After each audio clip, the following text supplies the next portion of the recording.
हरीश की एक पत्नी थी जो बहुत बोलती थी और वो उसके ज्यादा बोलने से बहुत परेशान था। हरीश को पता चला कि जंगल में एक महात्मा आए हुए हैं। वह अपनी पत्नी को उनके पास लेकर जाता है और कहता है कि मुनिवर, कृपा करके आप इसे समझाइए, ये बहुत बोलती है। मेरे मना करने के बाद भी इसका दिन भर इसका मुंह चलता ही रहता है। मैं इसे कितना समझाता हूं कि कम बोला कर चुप रहना सीख, लेकिन नहीं, और हर बार इसकी वजह से लड़ ढाई होती है। महात्मा मुस्कुराए और बोले, मैं तुम्हें इस बात को एक कहानी की मदद से समझाता हूं। मेरा गुरु का एक शिष्य था जो बहुत बोलता था। वह हर समय इधर उधर की बातें करता था और कभी शांत नहीं रहता था। जब वह दान लेने के लिए जाता तो हर घर से एक नई कहानी लेके आता और आश्रम के दूसरे शिष्यों को सुनाता, और एक शिष्य की दूसरे से बुराई करता, चुगली करता और दूसरों के सामने अच्छा बनने का प्रयास करता और खुद के मुंह से ही खुद की तारीफ करता रहता और हमेशा खुद को गुरु के सामने सबसे बुद्धिमान और उत्तम साबित करने का प्रयास करता। वह खुद को सभी शिष्यों से अलग और श्रेष्ठ मानता था। उसका कहना था कि मैं एक अमीर घर का बालक, अगर मैं चाहता तो एक आरामदायक और सुविधाओं से भरा जीवन जी सकता, लेकिन मैं वह सब छोड़ कर यहाँ आ गया क्योंकि मुझे खोज करना, खुद को जानना है, जीवन को जानना है। एक दिन गुरु ने आश्रम के सभी शिष्यों को बुलाकर कहा, आप सभी को अगले 1 महीने के लिए कोई न कोई संकल्प लेना होगा। इससे आपकी संकल्प शक्ति मजबूत होगी और आप में आत्मशक्ति का संचार होगा। आप सभी अपने सामर्थ्य के अनुसार कोई भी संकल्प ले सकते हैं, और यदि 1 महीने से पूर्व आप में से जिसका भी संकल्प टूट जाएगा तो वह अपनी पुरानी दिनचर्या में वापस आ सकता है। सभी शिष्यों ने अपनी शक्ति के अनुसार संकल्प लिए और गुरु को अपने अपने संकल्प के बारे में बताकर वहां से चले गए। लेकिन वह शिष्य जो खुद को सबसे अलग दिखाना चाहता था, वह सीधे गुरु की कुटिया में पहुंच गया और बोला, मैं कोई छोटा मोटा संकल्प नहीं लेना चाहता, बल्कि खुद की ही जैसे एक और महान संकल्प लेना चाहता हूं। कृपया आप ही बताएं मुझे क्या संकल्प लेना चाहिए। उसकी यह बात सुनकर गुरु मुस्कुराए बोले, क्या तुम मेरे द्वारा दिए गए संकल्प को पूरा कर पाओगे? क्या तुम्हारे लिए उसे पूरा करना संभव होगा? शायद नहीं, वह तुम्हारे लिए संभव नहीं, तुम उसे पूरा नहीं कर पाओगे, इसीलिए तुम खुद ही कोई संकल्प ढूंढो। शिष्य ने कहा, नहीं गुरुदेव, आप जो भी संकल्प मुझे देंगे मैं जरूर उसे पूरा करूं। गुरु ने कहा, ठीक है, तो तुम अगले 1 महीने तक चुप रहो, मुंह से एक शब्द भी नहीं निकालोगे, यही है तुम्हारा संकल्प। शिष्य ने कहा, गुरुदेव, यह भी कोई संकल्प है? ये तो बहुत ही आसान है, आप कोई संकल्प दीजिए जो मेरी योग्यता के बराबर हो। गुरु ने कहा, पहले तो तुम इस संकल्प को तो पूरा करके दिखाओ। शिष्य ने गुरु की बात मान ली और वह उसी समय चुप हो गया और पलटकर कुटिया से बाहर चला गया।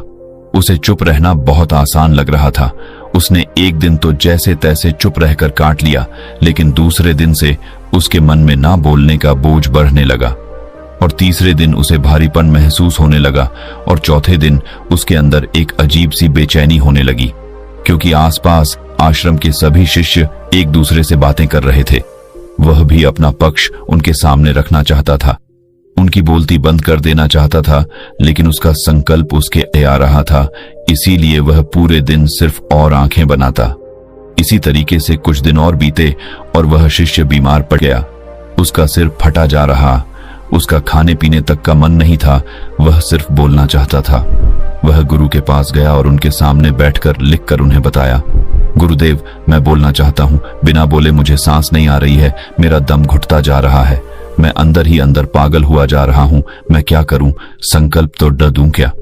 ये पढ़कर गुरु मुस्कुराए और बोले, मैं संकल्प ढाने के लिए नहीं होते, लेकिन जो अपने संकल्प को पूरा कर लेता है वह अपनी आंतरिक शक्ति को बढ़ाता है, और जो अपनी आंतरिक शक्ति को बढ़ा लेता है वो समाज और जागृति की राह पर आगे बढ़ जाता है।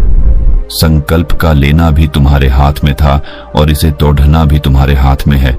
तुम्हारे बहुत से भाई अपने संकल्प को तोड़कर अपनी पुरानी दिनचर्या पर वापस आ चुके हैं। अगर तुमसे नहीं हो पा रहा तो तुम भी संकल्प तोड़कर अपनी पुरानी दिनचर्या पर वापस जा सकते हो। लेकिन याद रहे, अगर आज तुम इस छोटे से संकल्प को नहीं संभाल पा रहे तो तुम अपनी बाकी की पूरी जिंदगी को कैसे संभाल सकोगे? बाकी फैसला पूरी तरह से तुम्हारे हाथों में है। गुरु की यह बात उस शिष्य के दिल में चोट कर गए। वो बिना कुछ बोले वहां से वापस चला गया और खुद को अपनी कुटिया में बंद कर वह केवल अपने जरूरी कामों के लिए ही कुटिया से बाहर निकलता, बाकी सारे समय कुटिया के अंदर ही बैठा रहा। 15 दिन बीत चुके थे और आश्रम के लगभग सभी शिष्यों का संकल्प अब तक टूट चुका था, लेकिन उसका संकल्प अभी भी जारी था। संकल्प लेने के बाद से अब तक उसने एक शब्द भी नहीं बोला। सारा आश्रम हैरान था कि इतना बोलने वाला इंसान चुप कैसे हो। 15 दिन बीतने के बाद वह दोबारा अपने गुरु के पास गया और लिखकर बताया है, गुरुदेव, मैं बाहर से तो चुप हूं, लेकिन मेरे भीतर बहुत सी आवाजें हैं, बहुत सी चीख पुकार और शिकायतें हैं। मैं अंदर ही अंदर बात करता रहता हूं। मेरा मन तरह तरह के प्रश्न पूछता है। मैं बाहर से जितना मोर, भीतर से उतने ही शोर शराबे से भरा। क्या इस तरह से मेरा संकल्प अभी भी है? गुरु ने कहा, हाँ, तुम्हारा संकल्प अभी भी जारी है, लेकिन जब तक लोगों की ये आवाजें तुम्हारे कानों में उठती रही, तुम्हारा मन बोलता रहेगा, क्योंकि इसे तो आदत है। तुम भले ही बाहर से चुप रहो, लेकिन तुम अंदर ही अंदर बोलते रहोगे। तुम्हें इन बातों से, इन आवाजों से दूर जाना चाहिए। शिष्य गुरु को प्रणाम कर वहां से चला जाता है और सुबह होते ही अपनी कुटिया छोड़ जंगल की तरफ चला जाता है। कई दिन बीत जाते, संकल्प का समय भी पूरा हो जाता है, लेकिन शिष्य लौटकर नहीं आया। आश्रम में सभी को डर था कि कहीं जंगली जानवर ने उसे खाना लिया हो। इस बीच उसे ढूंढने की बहुत कोशिश की गई, लेकिन वह कहीं नहीं मिला। गुरु भाइयों ने मान लिया था कि जंगली जानवरों ने उसे अपना शिकार बना लिया है, लेकिन गुरु को ऐसा नहीं लगता। एक दिन आश्रम का एक अन्य शिष्य गुरु के पास आया और बोला, गुरुदेव, हमारे उस अधिक बोलने वाले भाई के साथ क्या हुआ होगा? क्या जानवर ने उसे मार दिया होगा? गुरु ने कहा, हो सकता है कि जानवरों ने उसे अपना शिकार बना लिया हो, लेकिन उसके न लौटने की एक दूसरी वजह भी हो सकती है। शायद उसे वह मिल गया है जिसके लिए वह गया था। फिर शिष्य ने पूछा, गुरुदेव, क्या ज्यादा बोलना इतना हानिकारक होता है? गुरु ने बोला, कहा, इंसान के जीवन के बहुत सारे दुखों में से एक दुख यह भी है कि वह कभी चुप नहीं रह सकता। हमेशा कुछ ना कुछ बोलता ही रहता है। सिर्फ हमारे बोलने के कारण हमारे आधे से ज्यादा दुख पैदा होते हैं। हम में से कोई भी चुप नहीं रहना चाहता। हम बस सामने वाले को सुना देना चाहते हैं। जो भी हमारे मन में है सब निकालकर उसके मन में बैठा देना चाहते हैं। उसे समझा देना चाहते हैं कि देख, तू गलत है और मैं सही। इस तरीके से सुनने और सुनाने का यह काम जिंदगी भर चलता रहता है, लेकिन इस नासमझी में हम अपना समय, अपना जीवन, अपनी समझ और सबसे महत्वपूर्ण अवकीमती पल जो जिए जा सकते हैं, जिनको अनुभव किया जा सकता है, जिनमें आनंद को प्राप्त किया जा सकता है, यह सब खो देते हैं। लेकिन इसके बदले हमें मिलता क्या है? कुछ नहीं, सब व्यर्थ और बर्बाद हो जाता है। शिष्य ने पूछा, तो फिर इसका समाधान क्या है? गुरु ने कहा, पूरी जागरूकता के साथ अपने विचारों को देखना यही एकमात्र तरीका है। सारी मानसिक समस्याओं का वर्तमान में रहकर चिंतन करना, पूरी जागरूकता के साथ अपना काम करना जिंदगी में चमत्कारिक बदलाव ला देता है। उसके बाद वह शिष्य गुरु से अपने प्रश्नों का उत्तर पाकर उनको प्रणाम करके वहां से चला गया। उस शिष्य को आश्रम छोड़ ढकर गए 3 महीने का समय बीत चुका था, लेकिन उसकी कोई खबर नहीं। अब तक तो सभी गुरु भाइयों ने भी उसके वापस लौटने की उम्मीद छोड़ी, लेकिन एक दिन वह आश्रम लौट आता है। लेकिन अब वह नहीं था जो यहां से गया था, वह कुछ और ही बनकर वापस आया था। उसके अंदर एक गजब का बदलाव महसूस किया जा सकता था। उसके चेहरे पर एक गजब का ठहराव और आंखों में बनी शांति थी। आश्रम में आते ही सभी गुरु भाइयों ने उसे चारों तरफ से घेर लिया और बातें करने लग गए। वह भी अपने गुरु भाइयों से बातें करने लगा। उससे बात करने वाले सभी ने यह अनुभव किया कि अब वह पहले जैसा उतावला और बातूनी नहीं रह गया था। उसके मुंह से एक एक शब्द बहुत ही सुलझे हुए और मधुरता के साथ निकल रहे थे। थोड़ी देर तक गुरु भाइयों से बात करने के बाद वह सीधा गुरु की तरफ चला गया। उसने गुरु के चरण छुए और कहा, गुरुदेव, क्या मैं अब भी मौन हूं? क्या अब भी मेरा संकल्प जारी है? गुरु ने कुछ देर तक शिष्य की आंखों में बड़े ध्यान से देखा और कहा, हां, तुम अब भी मौन हो। तुम्हारे मुंह से एक भी शब्द निकल नहीं रहा और तुम्हारा संकल्प अभी भी जारी है। शिष्य ने कहा, गुरुदेव, जब मैं आश्रम से गया तो मैं मुंह से तो चुप था, लेकिन मेरे अंदर बहुत सी आवाजें थी।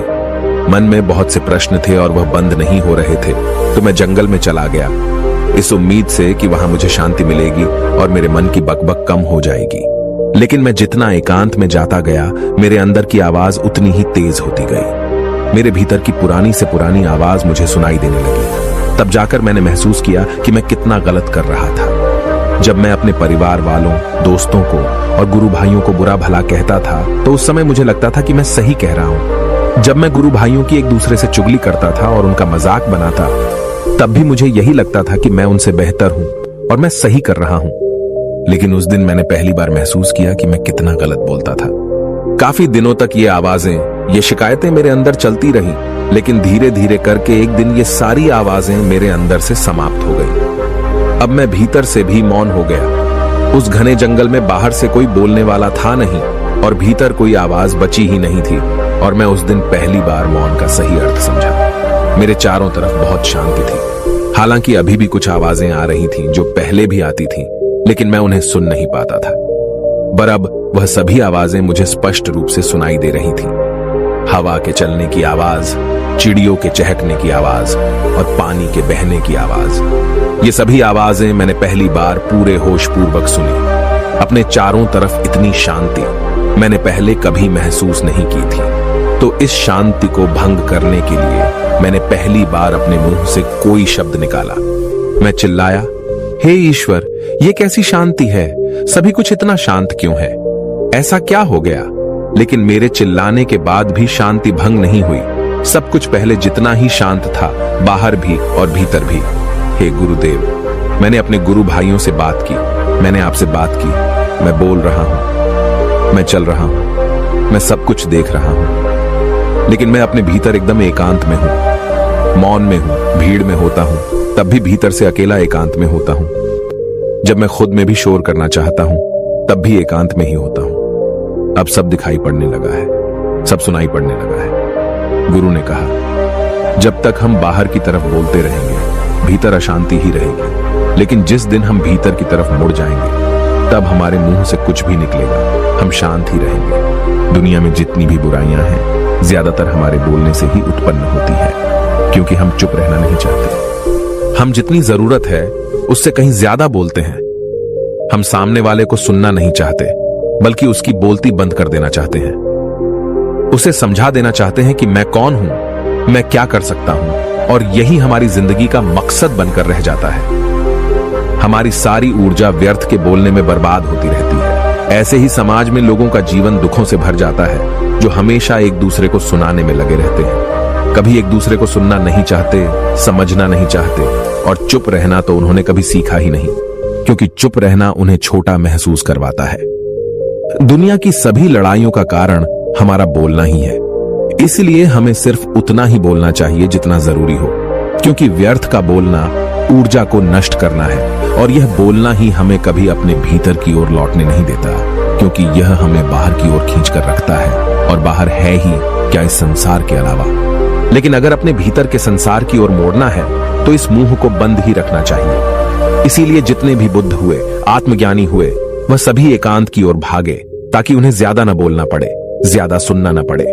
वह एकांत में रहे और शांत रहे, इसीलिए आसानी से भीतर की यात्रा कर पाए। लेकिन अगर कोई चाहे तो इस संसार में रहकर भी एकांत में रह सकता है, शांत रह सकता है, लेकिन इसके लिए उन्हें अपनी ऊर्जा बचानी होगी, जिसे वह अब तक अपने व्यर्थ के शब्दों में बर्बाद कर रहे थे। दोस्तों, इस कहानी की सीख यही है कि व्यर्थ का बोलना ऊर्जा को नष्ट करना है। ज्यादा और व्यर्थ बोलना ही हमें अपने भीतर की ओर लौटने नहीं देता, क्योंकि यह हमें बाहर की ओर झुकाए रखता है, और जिन्हें भीतर की यात्रा करनी है उन्हें अपने मुंह को बंद ही रखना चाहिए।